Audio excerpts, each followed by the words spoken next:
When France signed the Maastricht Treaty in 1992, the champagne was flowing. Political leaders spoke of unity, strength, peace. What they didn't say, what they couldn't say, was that France had just surrendered its economic steering wheel, permanently. And the trap wasn't obvious. That's what made it work. Officially, Maastricht was a leap forward toward European integration, monetary stability, a single currency that would anchor France among equals. In reality, it was a financial straitjacket, precisely engineered, quietly irreversible. France wasn't joining a union. It was entering a system of enforced discipline. Discipline written not in laws, but in rates, deficits, and debt ceilings. And once inside, there was no emergency exit. On paper, the treaty looked simple.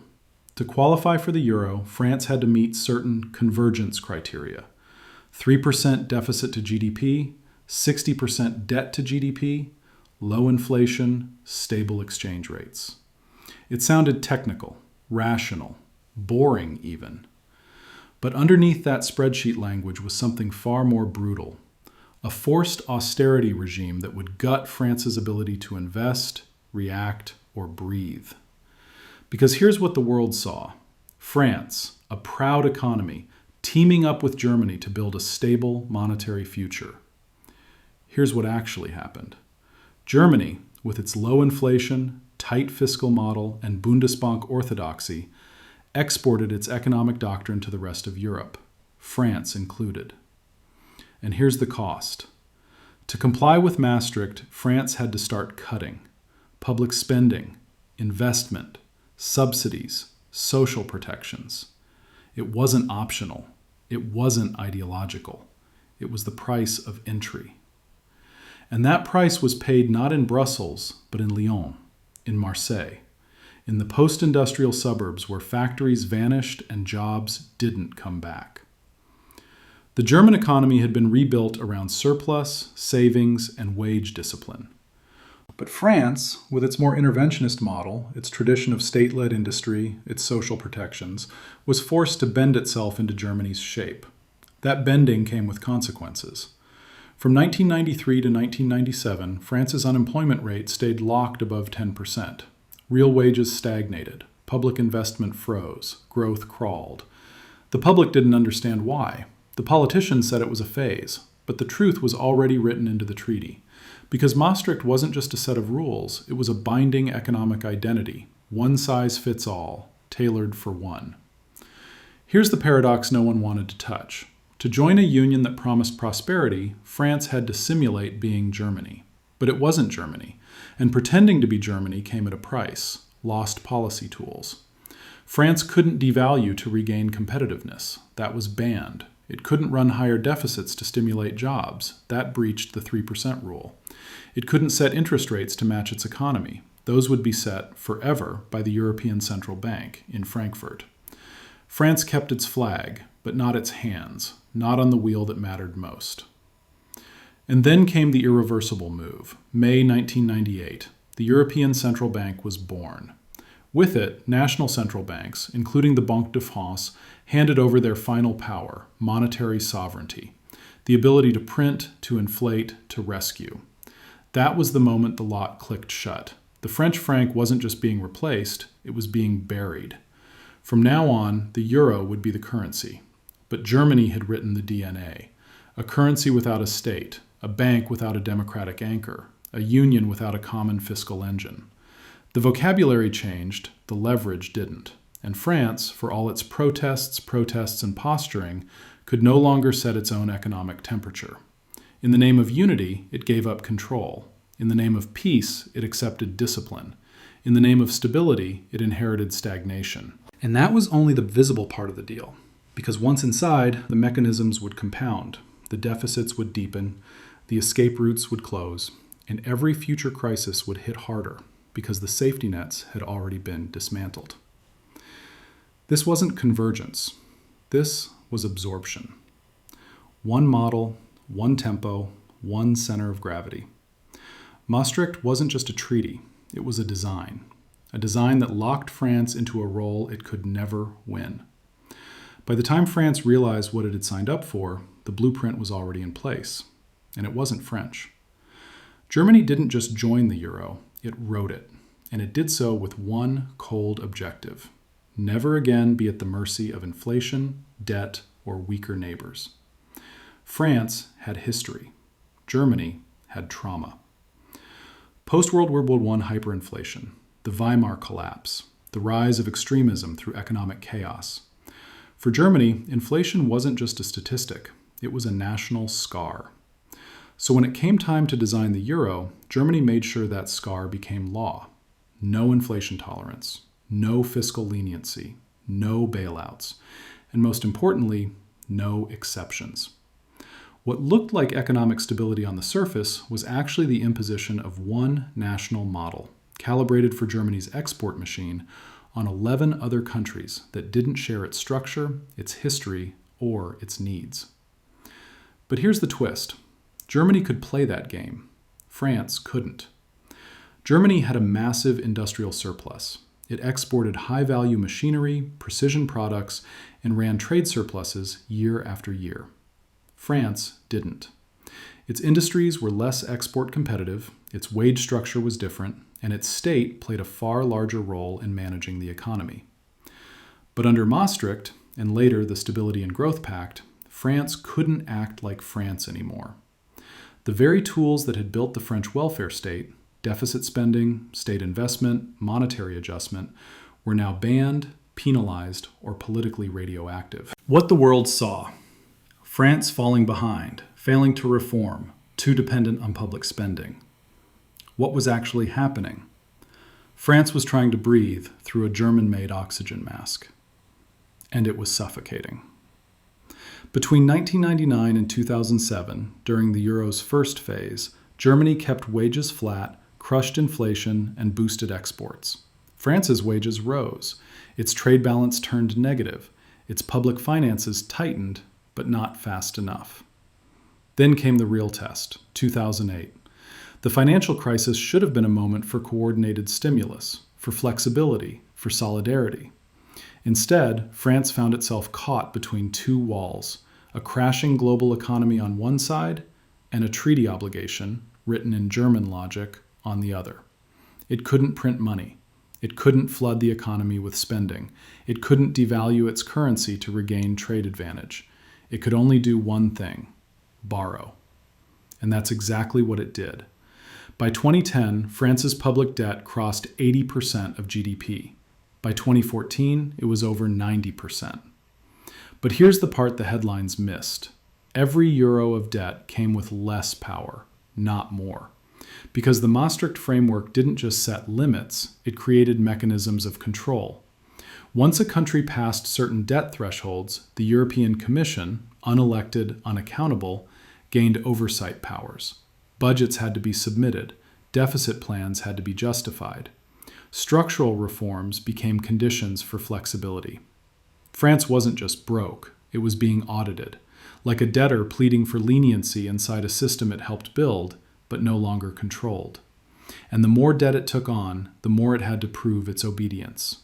This wasn't solidarity, this was leverage. France hadn't joined a partnership, it had walked into a creditor-state hierarchy. Germany at the top, surplus rich, rule setting, interest rate shaping. France in the middle, not poor enough to rebel, not strong enough to lead. And the periphery? They were the cautionary tales. Greece, Portugal, Spain. Each punished not just for fiscal mismanagement, but for failing to conform to the German model fast enough. France watched and understood. There would be no rescue, no flexibility, only rules and punishment for breaking them. And yet, the deeper irony, Germany needed France, not culturally, not militarily, but economically, because the euro, designed to be neutral, gave Germany a silent advantage. With all countries sharing the same currency, the weaker economies couldn't devalue. So German exports stayed cheap relative to their southern neighbors, even as its trade surpluses ballooned. It was a built-in imbalance, a currency too strong for France, too weak for Germany, and no mechanism to fix it. France became the stabilizer. Too big to punish completely, too weak to challenge directly, held in place structurally as the cushion between Germany and the collapsing South. That's the part no one says out loud. France was the necessary loser, and that loss wasn't random, it was structured, mathematically one-sided. In the name of unity, France was trapped in a system where success meant self-erosion, where following the rules meant forfeiting the tools that had once made it strong, where growth became conditional and sovereignty became symbolic. This wasn't the cost of bad policy.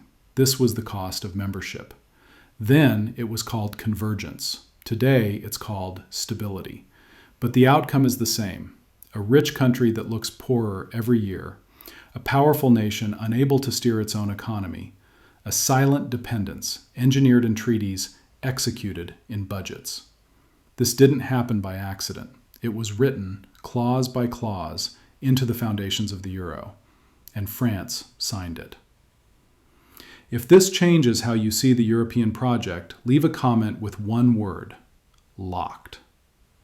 By 2003, the betrayal was no longer silent. France had tried to play the game by the rules. Now it was about to learn what those rules were really for. That year, France breached the sacred 3% deficit limit. Not by a little, it crossed the line and didn't come back. Officially, it was described as a temporary deviation.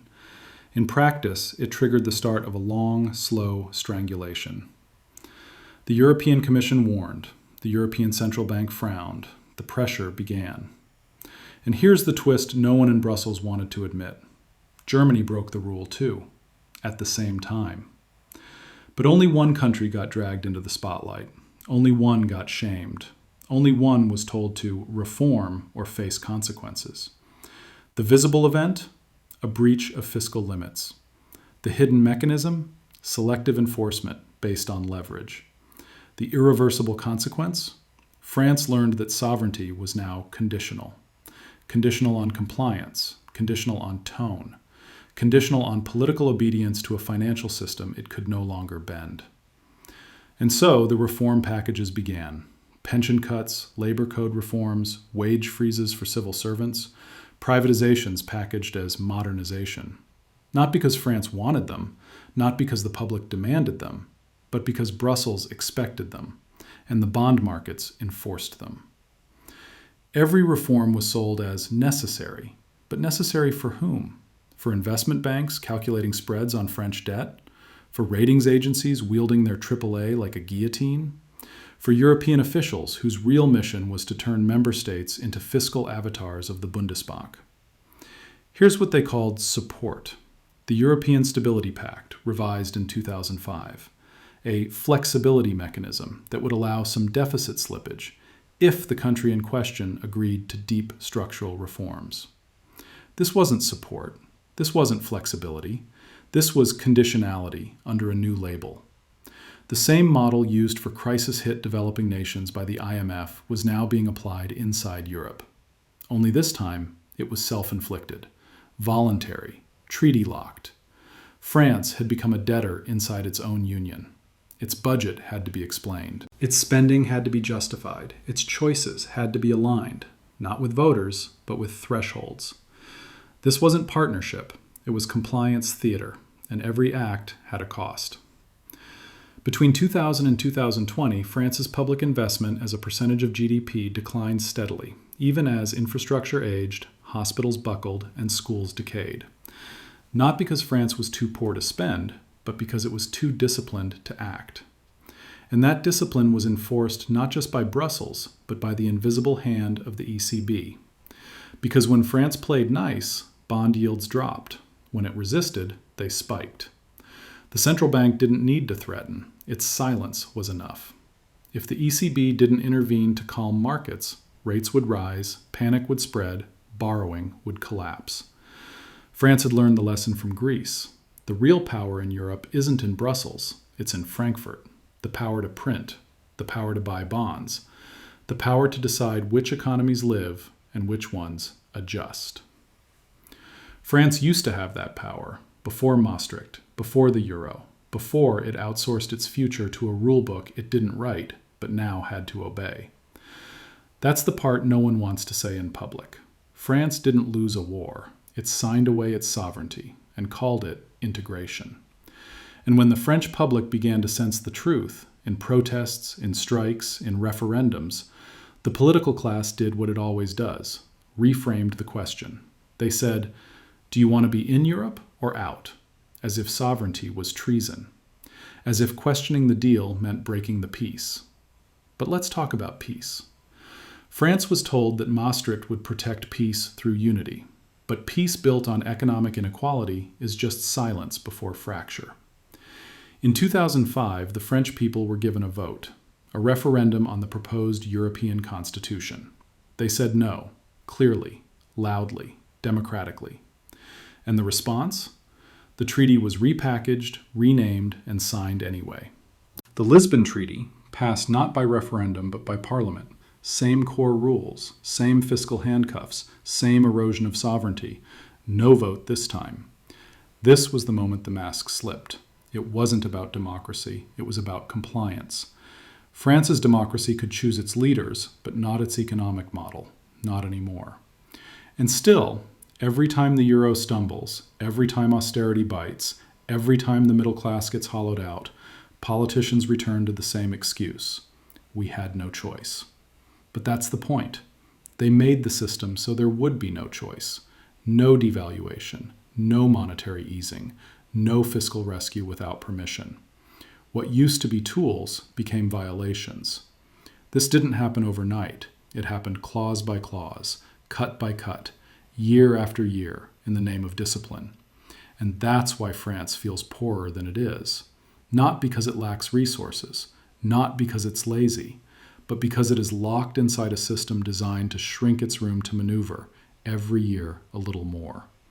This wasn't mismanagement. This was extraction by rulebook.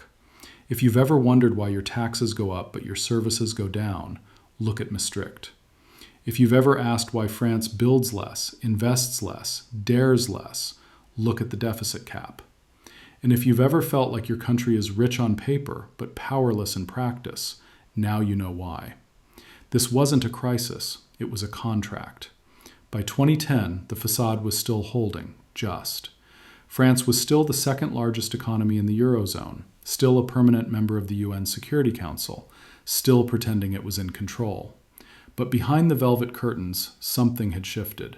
France was no longer steering, it was being steered.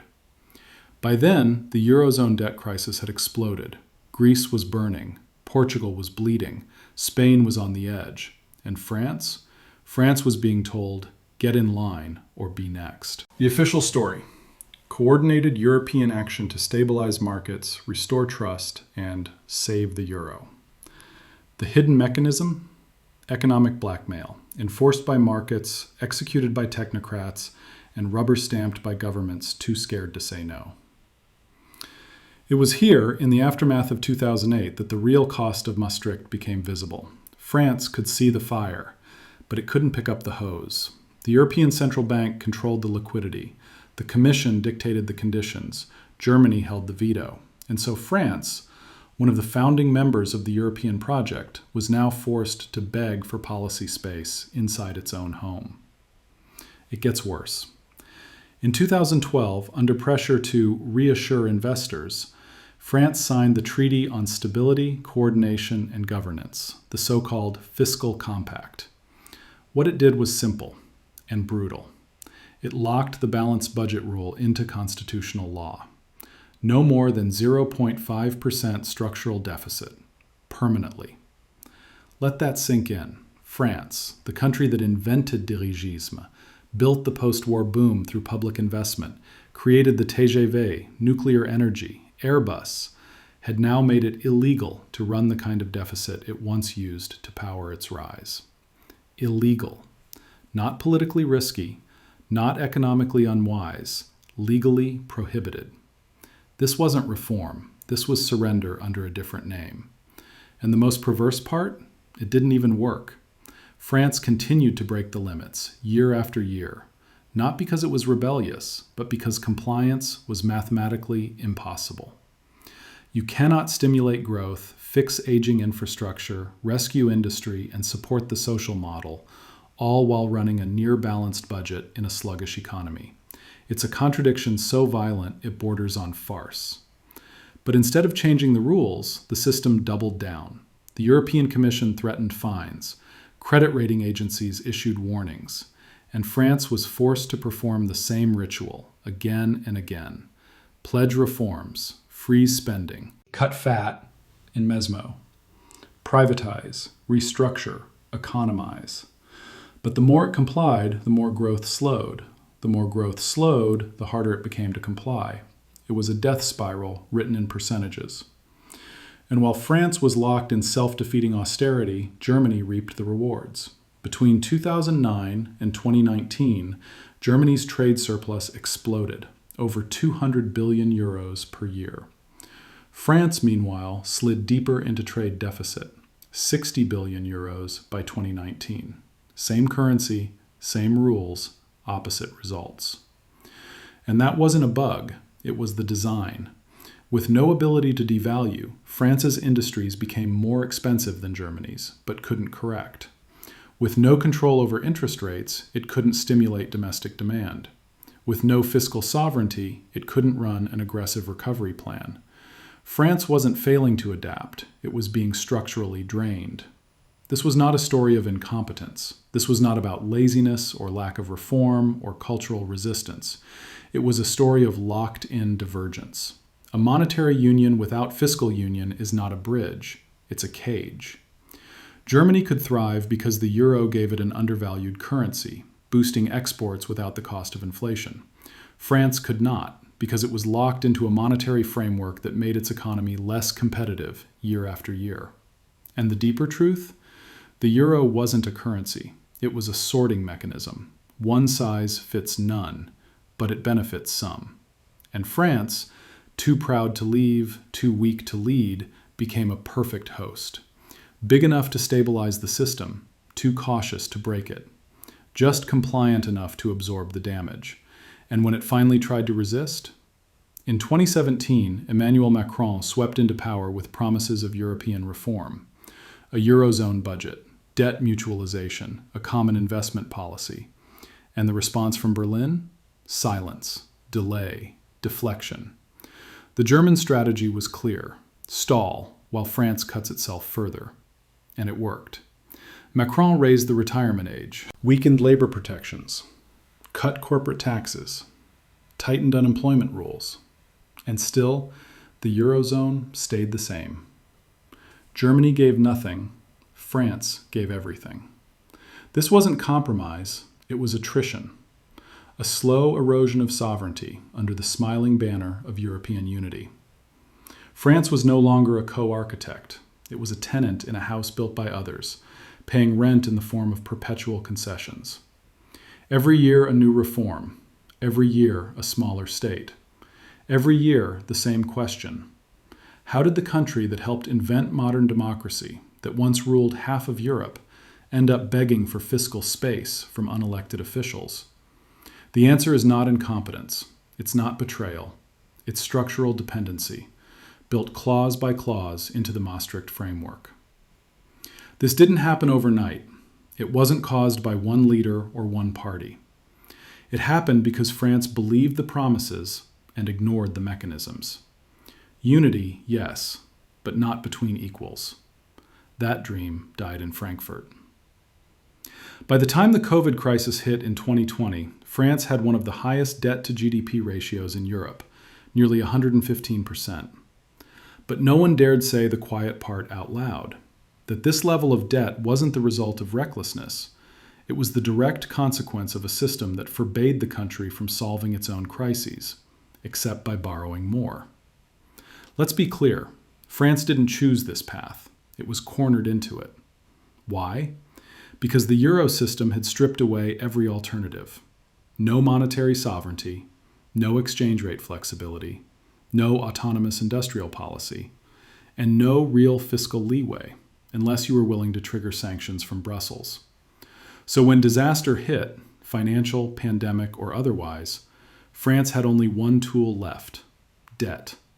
Borrow, delay, beg for tolerance, and hope the markets stay calm. This is what a debt colony looks like. A country with all the symbols of sovereignty, a flag, a president, a budget, but none of the actual levers. A nation forced to function like a private household, cut spending in bad times, beg for credit in worse ones, and live in fear of investor confidence. And what's worse, it's not even borrowing from itself, because in 1993, the same year Maastricht was signed, another bomb was slipped into France's future.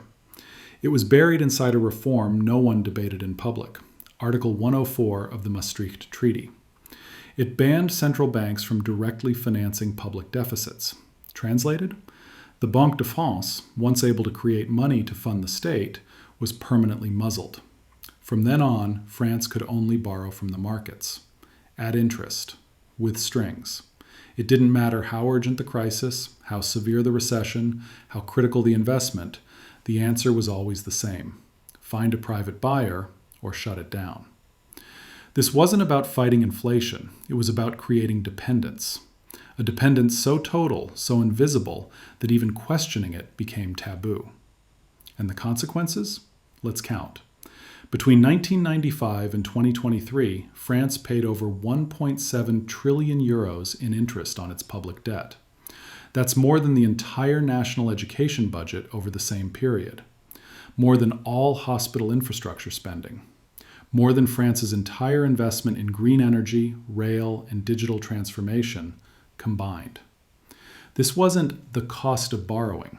It was a transfer from the public to the private, from the state to the bondholders, from national sovereignty to market obedience. And it gets even darker, because this system creates a discipline loop. The more debt France has, the more it has to reassure markets. To reassure markets, it must promise reforms. To pass reforms, it must cut. And every cut weakens its growth, forcing more debt and deeper discipline. It's not a flaw, it's the mechanism. And that mechanism has a name: structural adjustment. It used to be forced on global South countries through the IMF. Now it's baked into the European project. No need for a foreign creditor. The rules do it for you, through treaties, through technocrats, through pressure dressed as fiscal responsibility. And what's the end game? A France that owns less, builds less, decides less, but borrows more. Where every budget debate is framed not by public need, but by fiscal space. Where every national decision must first be pre-cleared by the invisible veto of the bond market. And that's why the story feels rigged, because it is. You vote, you protest, you strike, but the real decisions are already made by rating agencies, ECB meetings, and automatic fiscal rules that were designed never to be broken. And if they are, you get punished. In 2023, when France tried to expand public investment after the pandemic, Brussels pushed back, again. The Stability Pact, temporarily suspended during COVID, was back on the table. New name, same rules. Deficits must shrink, debt must fall, and spending, especially on the public, must tighten. Even after a historic health crisis, even after collapsing hospitals and burnt-out nurses, even after inflation tore through households, the lesson was clear: the rules don't care about reality. The patient was bleeding, but the doctor was obsessed with cholesterol levels. And that's the cost of the debt colony. France no longer has the right to set its own priorities, only to ask for permission. No sovereignty without compliance. No investment without austerity elsewhere. No action without a spreadsheet in Frankfurt telling you how far you're allowed to move. This is why the crisis never ends. Why every recovery feels like a mirage. Why every reform solves nothing, but triggers unrest. Because the real problem isn't political, it's structural. France cannot be France inside this system. Not the builder of social models. Not the protector of industry. Not the investor in national strength. It can only be an obedient debtor, punished for every breath it takes outside the corridor assigned to it. This isn't freedom. This isn't union. This is debt servitude, sanitized through treaties. By now, the betrayal is obvious. The rules weren't neutral, the system wasn't fair, the losses weren't accidental. But one question still hangs in the air like smoke. Why didn't anyone stop it? Why did France, a nation that once overthrew monarchs and fought off empires, sign away its economic power so willingly? Why didn't someone stand up and say, "This will end in servitude"? Because the real crime wasn't just written in Brussels. It was endorsed, even celebrated, in Paris, not by foreign banks, not by hostile powers, but by France's own elite, its politicians, its technocrats, its financial aristocracy. They didn't resist the deal, they facilitated it. From Mitterrand to Macron, every French president since Maastricht has followed the same script: promise sovereignty, deliver compliance. They spoke the language of European destiny while dismantling the tools of national independence, one policy, one reform, one treaty at a time. And they were rewarded for it: prestige in Brussels, credit from Berlin, stability in markets. The cost? Thrown on the public, as always. Here's how the system works. The elites push reforms, cuts to pensions, weakened labor laws, mass privatizations, and sell them as modernization. But what they never say is this: the reforms aren't designed to improve France. They're designed to make France more compliant with rules it never wrote. And when those reforms provoke outrage, the yellow vests, the strikes, the referendums ignored, the response is always the same. This is the price of being in Europe. This is what responsibility looks like. There is no alternative.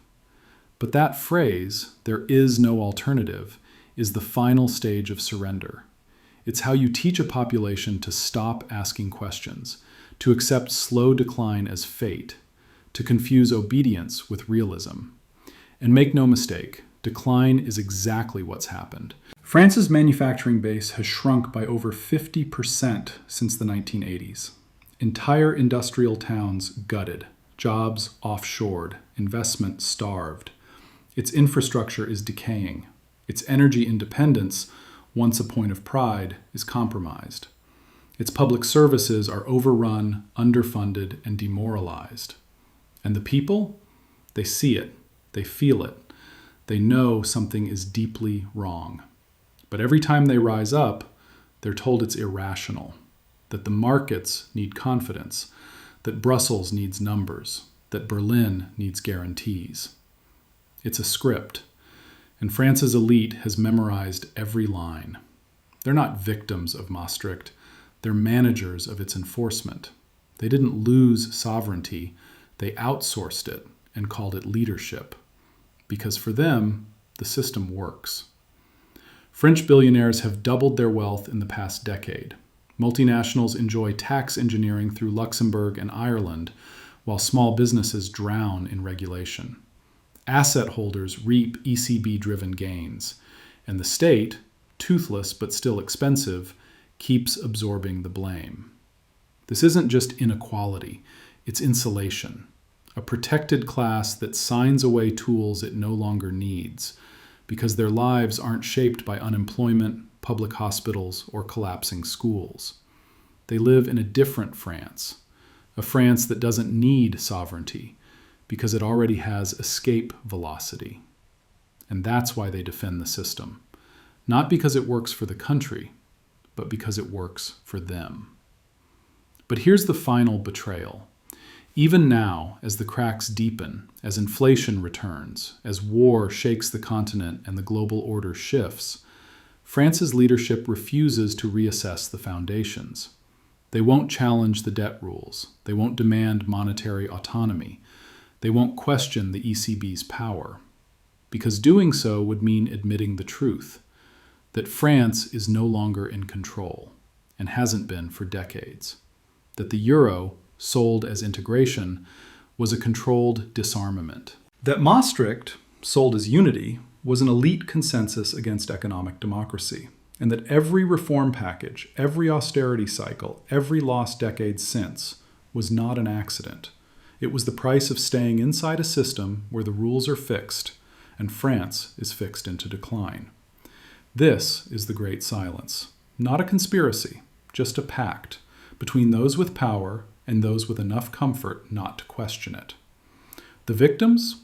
The workers who lost protections, the youth locked out of housing, the families crushed under taxes while public services vanish.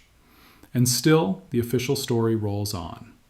Europe made us stronger. We must stay the course. There is no turning back. But strength built on silence is weakness. Course correction isn't treason. And when the only path left leads downward, turning back is survival. Every system that bleeds a country dry will one day face a question it can't ignore. What happens when the cost of staying exceeds the fear of leaving? France hasn't answered that question yet, but it's getting closer, not because of ideology, not because of nationalism, but because of math. The Eurozone was built on a lie that different economies could be fused into one monetary regime without a shared political will, a common budget, or synchronized growth. They can't. They didn't. And France paid the price. It surrendered its currency. It outsourced its monetary policy. It handcuffed its budgets. And now it watches as its economy stagnates, while Germany thrives in the very system France helped build. This isn't unity. This is imbalance with a flag. And now the pressure is reaching its limit. Public debt over 3 trillion euros. Industrial production shrinking. Young professionals fleeing Paris because they can't afford to live in the capital of the 6th largest economy in the world. That's not just mismanagement. It's structural decay. And what's the answer from Brussels? Tighter rules, stricter limits, more reforms, which is just code for less state, more market, and no alternatives. But what happens when the French public finally says no, not to Europe, but to this version of it, to this permanent debt machine, this financial operating system that treats democracy as a variable and deficits as sacred? What happens when a future French government asks the unthinkable? What if we left the euro? Immediately, the panic merchants rise. They'll say, markets will crash, the currency will devalue, inflation will spiral, investors will flee. They said the same to Britain. They said the same to Italy. Every time it so much as suggested a challenge to ECB orthodoxy. Fear is the system's last defense. But look closer. Would leaving the euro be painful? Of course. There is no painless exit from a trap this deep. But would it be worse than permanent austerity? Than structural stagnation? Than outsourcing your economic future forever? Because make no mistake, France doesn't control the euro. It can't set its interest rates. It can't adjust its currency. It can't run deficits in bad years and surpluses in good ones. It can only comply. That's not sovereignty. That's dependency, wrapped in the blue and gold of European symbolism. The illusion is that France is still a master of its fate. The reality is that it's now governed by treaties it cannot change, enforced by institutions it cannot overrule. The ECB is untouchable. The Commission is unelected. The fiscal rules are immune to democratic cycles. France could elect a left-wing government or a right-wing government tomorrow, and the result would be the same. Fiscal room, 0. Monetary control, none. Policy independence, irrelevant. That's the trap. This isn't about left versus right. It's about control versus compliance. So what would it take to break the loop? First, repoliticize the economic debate. Stop treating the euro as sacred. It's a tool, not a religion. Second, prepare for re-sovereignization. Not tomorrow, not recklessly, but seriously. France needs contingency plans, currency transition strategies, capital control mechanisms, a roadmap for repatriating monetary power. Because the real danger isn't the cost of leaving. It's the cost of never even preparing and being locked in when the next crisis comes. And it will come. The next shock, the next collapse, the next ECB move that favors one model, Germany's, over everyone else's. And then the choice will return. Accept the decline or reclaim the right to decide. This isn't Brexit. This isn't isolationism. This is self-respect. A nation that cannot choose its budget, its investment, its currency, cannot protect its people. And a state that cannot protect its people is not a democracy. It's a franchise. France deserves better, not because of its past, but because of its capacity. It still has world-class infrastructure, a skilled labor force, a dynamic tech sector, a cultural engine, a strategic position, and a public that's still awake enough to fight. What it lacks is not potential. It lacks permission. And that permission has been denied by rules it didn't write, enforced by institutions it no longer controls, in a union that tells it every year, shrink, comply, borrow, obey. That isn't the future. It's managed decline. But decline isn't destiny. It's a decision, and it can be reversed. If you've made it this far, comment, France can choose, because it still can, if it dares to.